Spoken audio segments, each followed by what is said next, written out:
Hey guys, Stat 1150.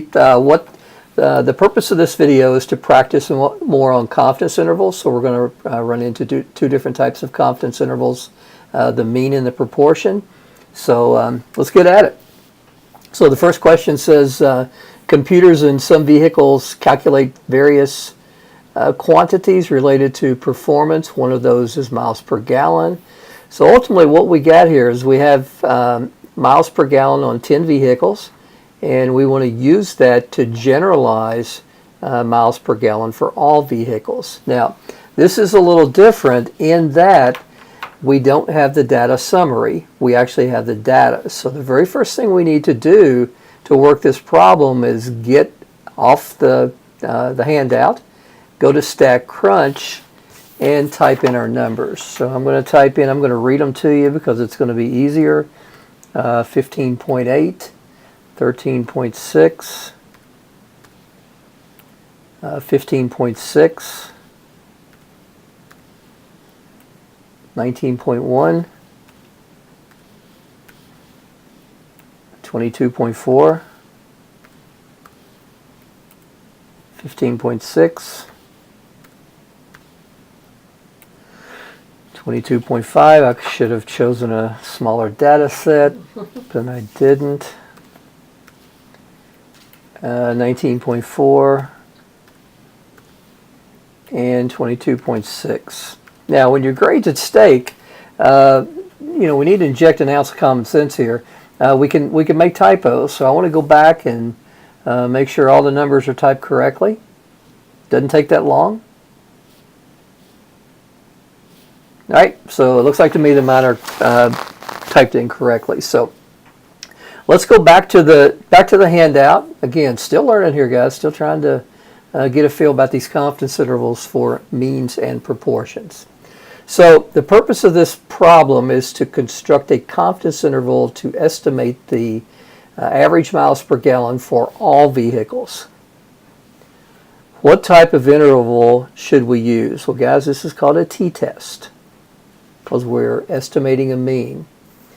What is the t-critical for a 95% confidence interval? Well, guys, remember, n is equal to 10, so we've talked previously that the degrees of freedom are easy to find. We just subtract 1 from the sample size. So as I've shown in previous videos, we go to StatCrunch, we go to Stat, we go to Calculator, and we go to T. Why? Well, we're using the t distribution. Now, I want between. So guys, my degrees of freedom are 9. I'm constructing a 95% confidence interval, so I need the area between these two values to be 0.95, and I compute. So guys, my t-critical is going to be plus and minus. Plus to the right of 0, minus to the left of 0, so it's going to be 2.2622. And I'm going to write that down before I go back over.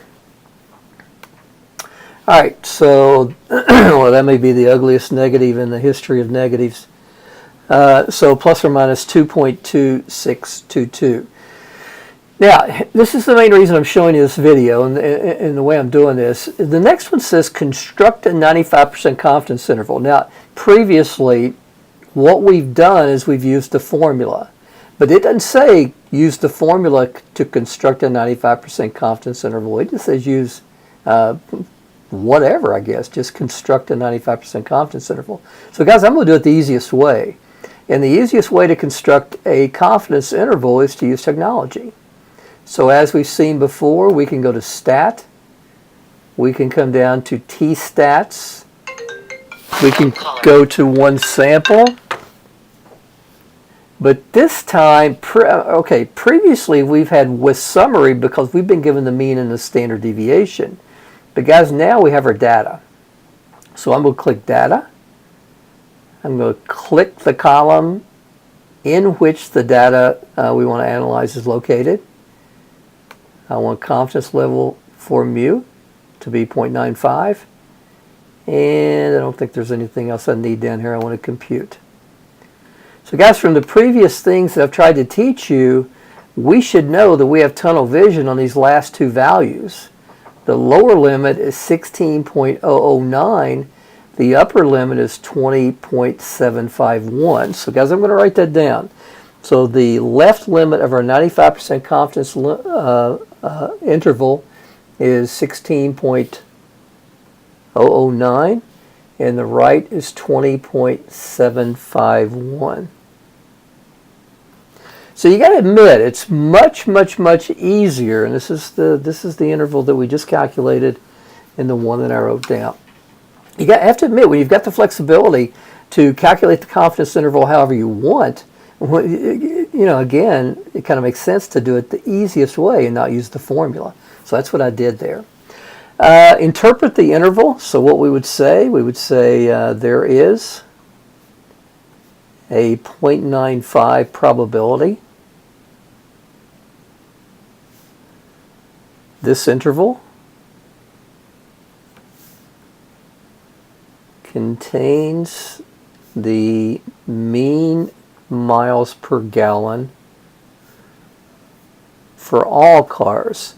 Now, when you're writing out the interpretation, you're probably not going to want to capitalize all and underline it, but I'm teaching. So when I want to make a point, I'll capitalize stuff and underline it.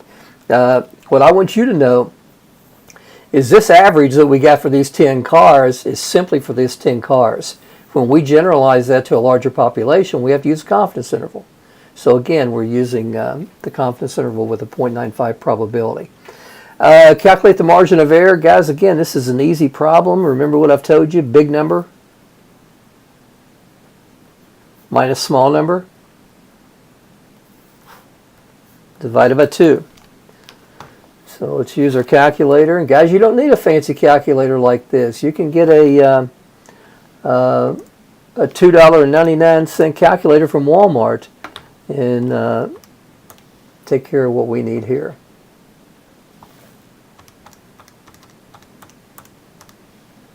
All right, so the margin of error would be 2.37.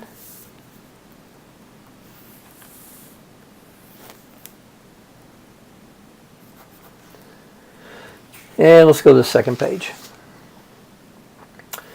Second page, a computer technician would like to estimate the number of computers that need servicing within the first 2 years. He collects a random sample of computer sales over the 2 years and finds that 12 of the 192 that were sold required service within the first 2 years. All right, the purpose, again, I know I'm being redundant here, but sometimes we need redundancy. When you're working on your homework assignment and on your final exam, these problems are going to be thrown in with linear regression and normal distribution and different things. So the first thing you have to do when you're asked to find a confidence interval is to label the problem correctly. What kind of problem is it? That way you know when you go to StatCrunch where you need to go to work the problem. So the purpose of this problem is to construct a confidence interval to estimate the percentage. Guys, done deal. When we're estimating a percentage, we know we need a one-prob z-test. Okay? Part B, what is the critical value for the 95% confidence interval? Guys, we know that is plus or minus 1.96 from previous videos. Guys, in the t-distribution, confidence level critical values depend on the sample size and degrees of freedom. When we have the luxury of working with a z-test, the critical value will always be 1.96 for the 95% confidence interval. Now, the main problem on this page is I want you to look at constructing a 95% confidence interval. Again, it doesn't say construct it using the formula. It just says construct it. So what are we going to do? We're going to do the easiest way. So again, remember, 12 out of 192. So guys, go to stat, go to prop stat, go to one sample, and we have summary. Click it. Number of successes was 12. Total sample size is 192. Click confidence interval. Guys, next week we're going to get into this hypothesis testing. Some of that will drive you crazy, but we'll get through it together. So everything looks set. Compute. Tunnel vision on the last two values. So what do we have? 0.0283 and 0.0967.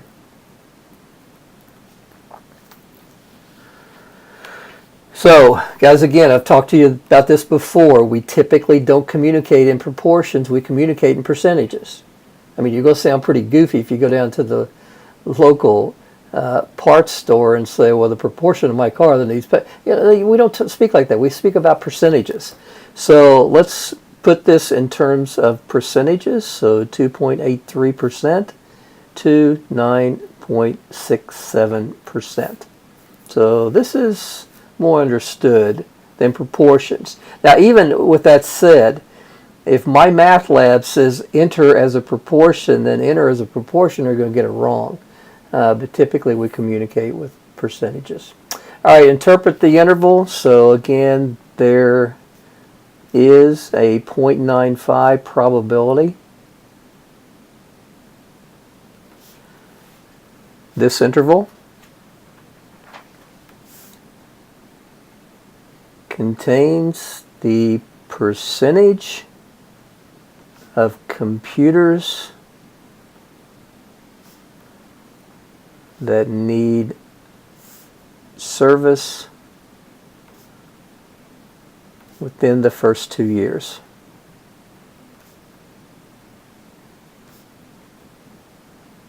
Now, what you'll see people do, you see people being all the time being goofy with statistics. And what they'll do is they'll go up here and look at this 12 out of 92. Okay, so our p-hat in this problem is 12 out of 192. So what is that? 12 divided by 192 is about 6.25%. Now, I want you to think when you see this. And what people will do, and again, they get goofy when they report statistics, is they'll go out and take a sample of 192 computers and find 12 of them need servicing. And then they'll report this, well, 6.25% of all computers need servicing within the first 2 years. That's wrong. That's not the way. This 6.25% is specific to those 192. When we take the information from these 192 computers and generalize it to the larger population to talk about all computers, guys, we got to do a confidence interval because we have to allow for margin of error because samples vary from sample to sample. So guys, don't get caught up in that. And I think in the next video I'll show you numerous examples in the media where they've done stuff like this. Calculate the margin of error. Again, guys, easy stuff. Big number minus small number divided by 2.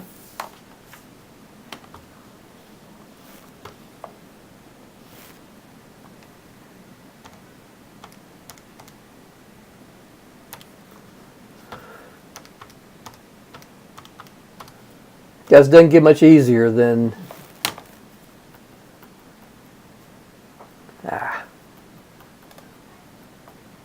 calculating the margin of error. Now, something to think about down here. Construct the 90% confidence interval. Is the width of the interval larger or smaller? Now, guys, let's think this one through. If we have 95% confidence that we have an interval that's going to contain what we're trying to estimate, and we lose confidence, does it make sense? Inject a little bit of common sense here. Does it make sense that this interval is going to get larger or smaller? I kind of think about it as, let's say I'm in a large room and I'm trying to estimate where the center of the room is. Well, and imagine me taking my hands like this in the room. If they don't give me much area there, and I'm trying to locate, I'm trying to, kind of move this over where the center of the room is. If I've got a larger area, I've got more confidence that I'm going to find the center of the room. Whereas If I have a smaller area between my hands, I have less confidence that I'm going to have the exact center of the room in there. It's kind of like I used to use this example in my classes when I'm in a face-to-face class. I'm trying to estimate the average age of my students. And I'm like, well, I can tell you what, I'm 100% confident that the average age of my students is somewhere between 0 and 1,000 years. Well, yeah, because I went so ridiculously wide, I had a lot of confidence. But if someone narrows my interval down to like 21 to 22, how confident am I? I'm not very confident because you didn't give me a lot of room for error. So guys, at the end of the day, a 90% confidence interval is going to be smaller than a 95% confidence interval simply from the fact that we have less confidence that the value we're looking for, trying to estimate, is contained in it. Now, let's prove that. We've got our information here.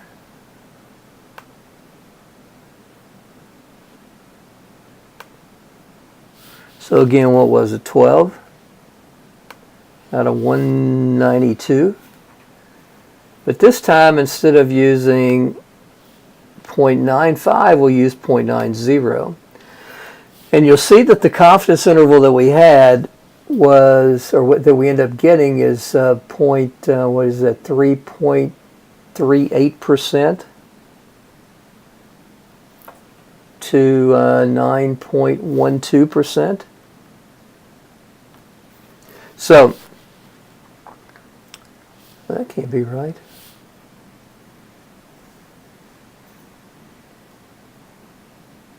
Yeah, okay, cool. So you can see what happened here is this got narrower, and we could calculate the margin of error and you would see that it would be less. This got narrower because if we look at this on a scale from say 0, 1, 2, 3, 4, 5, 6, 7, 8, 9, 10, the 95 went from 2.83 to 9.67,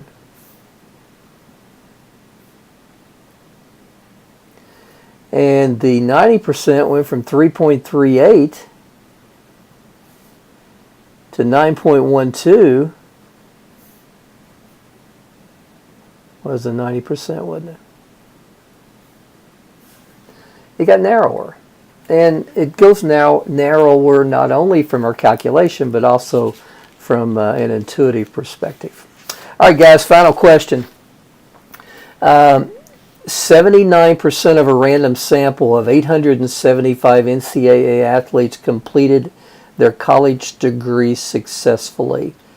Construct a 95% confidence interval that can be used to estimate the percentage of all, again, trying to generalize here, NCAA athletes who completed their college degree successfully. Well, I'm going to use StatCrunch. But you got to be careful because this time we don't have a count, we have a percentage. So guys, go to prop one sample with summary. Now, we know that our total sample size was 875, so let's just go ahead and put that in first. But the number of successes is 79% of our total sample size. Set our confidence level, hit compute, and guys, you get your percentage, or you get your confidence interval, 95% confidence interval. So the lower limit, the left bound, would be 76.3%. And the right bound is 81.7%. Now, you're on a test and you're wondering, is that reasonable? And you got a couple minutes before you have to hit submit. Is it reasonable? Well, always remember that your sample estimate has to be in the center of your interval. So you look at 79 and you think, well, that's about 3 above that and about 3 below that, right? So it is reasonable. If you do something really goofy and wacky, you're going to get an interval that won't be centered around your sample estimate. and we call it a point estimate. Your interval will be centered around your point estimate, so it seems reasonable that this interval is what we need. Part B, an NCAA director claims that 84% of college athletes complete their degree successfully. Use your confidence interval to test the claim. Well, guys, let's look at that. Let's run from 75 to 80, 85, up to 90. This interval goes from 76.3, which is about right there, up to 81.7, which is about right there. There is a 95% chance, a 0.95 probability, that the percentage of all college athletes who complete their degree successfully is between these two values.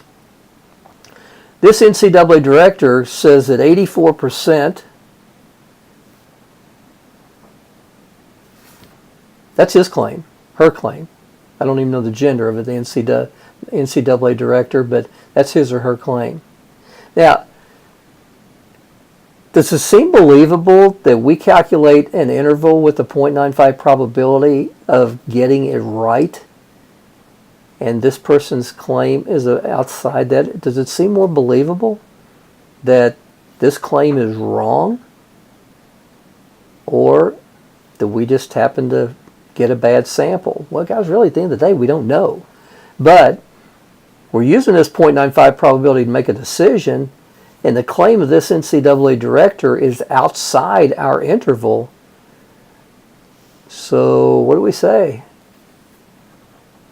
Not believable.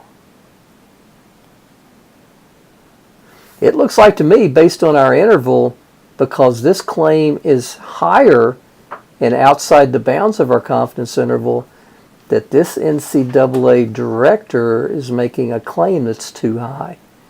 For this claim to be substantiated and validated, we would want a value that is contained within our interval. All right, guys, final question. This is kind of a hard one. What sample size is needed to reduce the margin of error to 1%? You can see right now that our margin of error, again, easy to find, right? Big number minus small number divided by 2. Our margin of error right now is 2.7%.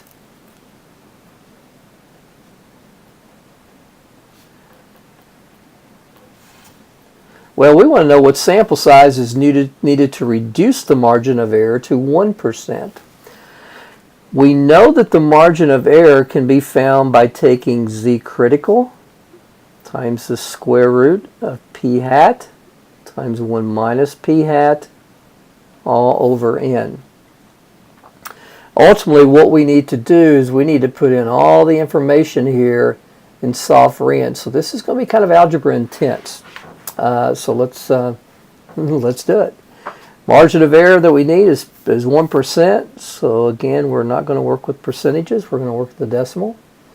The z critical for the 95% confidence interval that we calculated up there is 1.96. Our p hat is 79%. 1 minus 0.79 is 0.21. Guys, if you can't do that in your head, don't worry about it. You've probably got strengths I don't have. Use your calculator and pop it in there. Make sure you get it right, 0.21. And we want to know the sample size that results in that value. All right, so first thing I would do is I would divide both sides by 1.96. And guys, one of the things I've noticed in teaching algebra many years is a lot of times people do things wrong just because they don't organize their work. They don't keep it neat and legible. So I'm going to cancel those, as we like to call that. So the left-hand side is 0.01 divided by 1.96. And on the right-hand side, I have the square root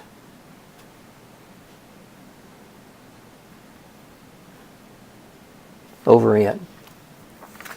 Now, I'm going to take you back to your college algebra days here. What should we do next? Well, it makes sense to me, and hopefully it makes sense to you, that we want to square both sides. Now, on the left side, we get something kind of ugly. That's okay. It happens. But on the right-hand side, we clean it up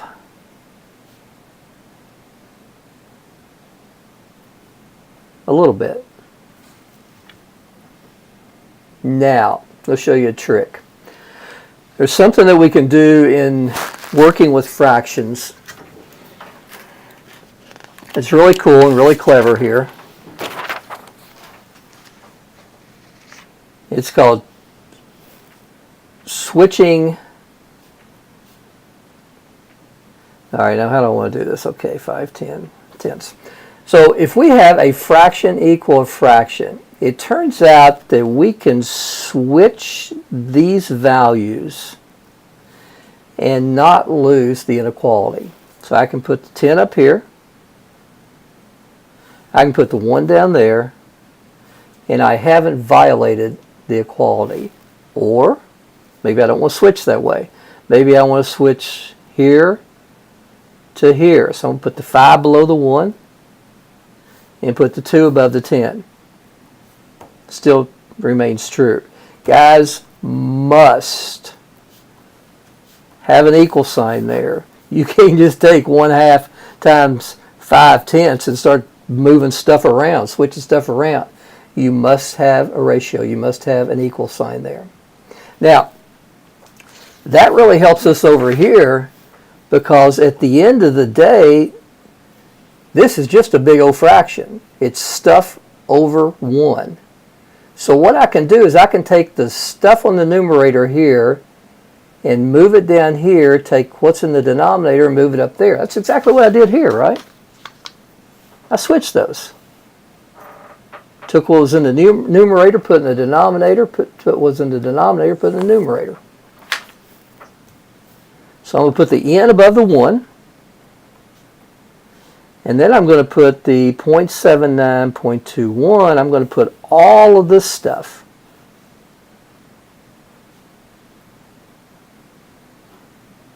down below. Now, n over 1, that's redundant. It's just n, isn't it?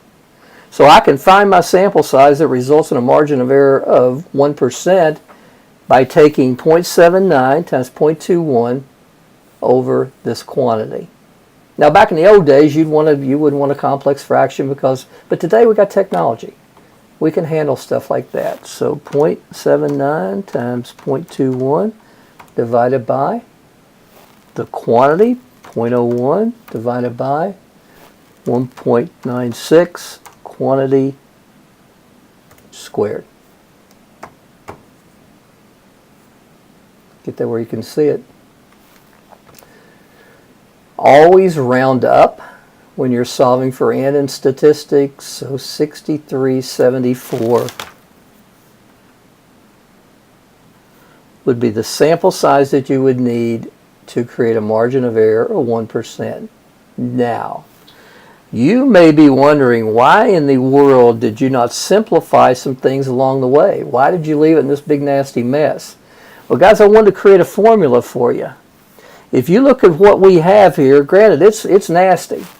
But at the end of the day, we have something there, we have something there, we have something in the numerator, something in the denominator, and it's all squared. What significance, what role did that 0.79 play in our problem? It was our p-hat, wasn't it? What role did the 0.21 play? It was 1 minus the p-hat. What role did the 0.01 play? That was our desired margin of error. And what role did the 1.96 play? That was our z-critical. So guys, the next time that you encounter a problem where you need to create a desired margin of error, we've done the algebra. All you need to do is plug and chug. Put in your p hat, 1 minus p hat. Take this quantity here and square it. Get your end, round up. Guys, you got the correct answer. Well, I think I've created enough madness, enough craziness in this video. So, guys, take care.